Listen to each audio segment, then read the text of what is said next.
Hello दोस्तों, आप सभी को मेरे यूट्यूब चैनल पर स्वागत है। तो हम देख रहे हैं भारतीय इतिहास से रिलेटेड प्रश्न जो आपको आपके कॉम्पिटिटिव एग्ज़ाम के लिए बहुत इम्पोर्टेंट रहेगा। सिविल सर्विसेज एग्ज़ाम में ये इतिहास जो पीटी एग्ज़ाम में जो पढ़ता है एग्जाम में उसमें इस तरह के प्रश्न आपको हर हाल में देखने को मिलेगा।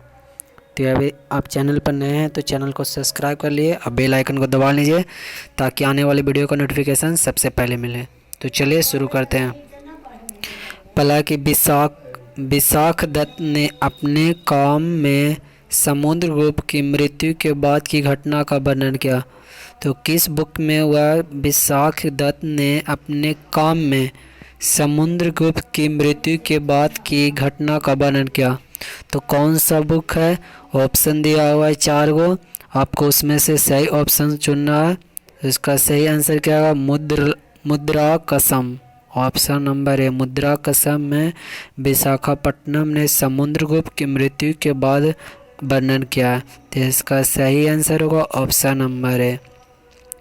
यदि आप चैनल पर नए हैं तो चैनल को सब्सक्राइब कर लें और बेल आइकन को दबा लें ताकि आने वाले वीडियो का नोटिफिकेशन सबसे पहले मिले। अगला प्रश्न की तरफ चलते हैं। अगला जो प्रश्न है कि 18वीं शताब्दी ईसावी के उत्तरार्ध के दौरान दोहरी सरकार की प्रणाली के नाम के साथ जोड़ा गया। तो जो दोहरी सरकार की प्रणाली 18वीं शताब्दी ईसा के उत्तरार्ध बाद किन व्यक्ति के नाम पर जोड़ा गया?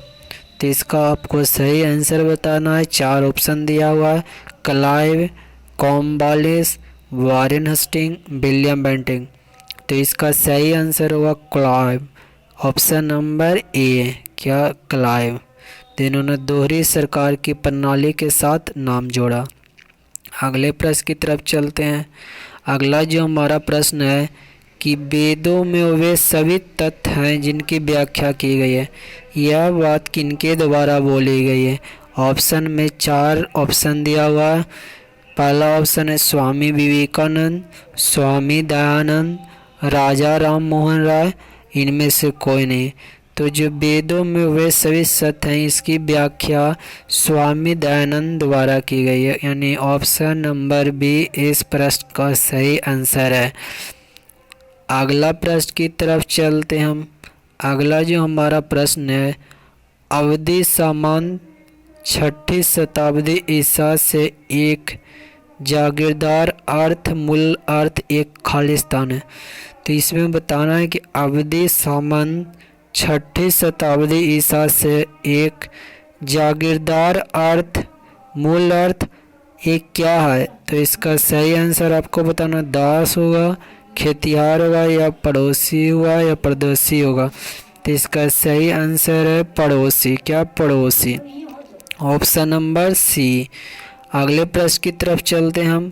अगला जो प्रश्न है, भारत और चीन के बीच संघर्ष का एक शांतिपूर्वक समाधान विकसित करने के लिए दिसंबर 1962 में आयोजित एक सम्मेलन में निम्नलिखित में से किस गैर संगठन गठबंधन वाले अफ्रीकी एशियाई देशों ने भाग लिया?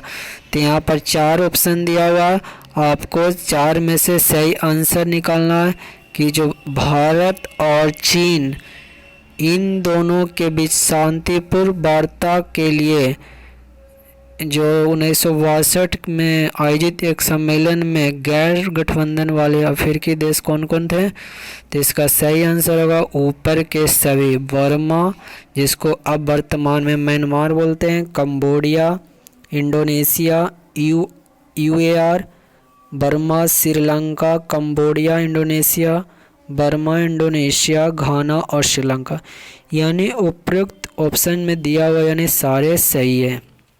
अगले प्रश्न की तरफ चलते हैं। अगला प्रश्न हमारा है महजर नामक दस्तावेज का पाठ जिसके द्वारा अकबर ने धर्म के मामलों में सर्वोच्च मध्यस्थ की भूमिका निभाई। तो इसका 4 ऑप्शन दिया हुआ है, तो इसमें से चुनना है कि इसका क्या आंसर होगा। तो इसका सही आंसर क्या होगा? ऑप्शन नंबर सी, अबुल फजल का अकबरनामा, जिसमें मजहर नामक दस्तावेजों का पाठ जिसके द्वारा अकबर ने धर्म के मामलों में सर्वोच्च मध्यस्थ की भूमिका निभाई।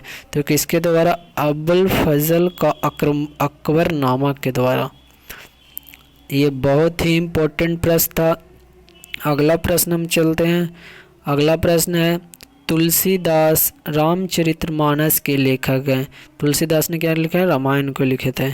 रामचरितमानस के लेखक निम्नलिखित शासकों में से किसके समकालीन थे? तो वे किन शासकों के समय के थे? तो इसमें ऑप्शन दिया हुआ अकबर, हुमायूं, शाहजहां, शेरशाह सूरी। जो तुलसीदास रामचरितमानस के लेखक थे उन्होंने अकबर के शासन में कार्य किया था। तो इसका सही आंसर होगा ऑप्शन नंबर ए। अगला जो प्रश्न हमारा है 48 नंबर कि लोगों की शैक्षिक आवश्यकताओं को पूरा करने के लिए मदरसा व नर्सरी के क्षेत्र में बनाया गया था। तो क्या बनाया गया था? तो इसका सही आंसर आपको 4 ऑप्शन में से ढूंढना है। तो इसका सही आंसर होगा इल्तुतमिश ने लोगों की शैक्षिक आवश्यकताओं को पूरा करने के लिए मदरसा व नर्सरी को बनाया था, इसका निर्माण किए थे। अगला प्रश्न देखते हैं। अगला प्रश्न साप्ताहिक कॉमनवेल्थ द्वारा स्थापित किया गया था। तो किनके द्वारा स्थापित किया गया था? 4 ऑप्शन दिया, एनी बेसेंट, बिपिन चंद्र पाल, बाल गंगाधर तिलक, सरोजिनी नायडू। तो इसका सही आंसर होगा ऑप्शन नंबर बी, साप्ताहिक कॉमनवेल्थ। तो सॉरी, इसका सही आंसर होगा एनी बेसेंट। क्या होगा? एनी बेसेंट ने कॉमनवेल्थ द्वारा स्थापित, यानी ऑप्शन नंबर ए, साप्ताहिक कॉमनवेल्थ द्वारा स्थापित किया गया, जिसका नाम क्या है? एनी बेसेंट, यानी ऑप्शन नंबर ए। अगला प्रश्न है, उस्ताद मंसूर के क्षेत्र में एक प्रसिद्ध चित्रकार थे, तो कौन थे? तो इसका सही ऑप्शन ढूंढना है। 4 ऑप्शन दिया है, शाहजहां, अकबर, हुमायूं या जहांगीर। तो इसका सही आंसर होगा ऑप्शन नंबर डी, जहांगीर। तो ये था आज का हमारा प्रश्न जो भारतीय समाज से रिलेटेड था, भारतीय इतिहास से। यदि आपको वीडियो अच्छा लगा तो चैनल को सब्सक्राइब कीजिए और लोगों को शेयर करें।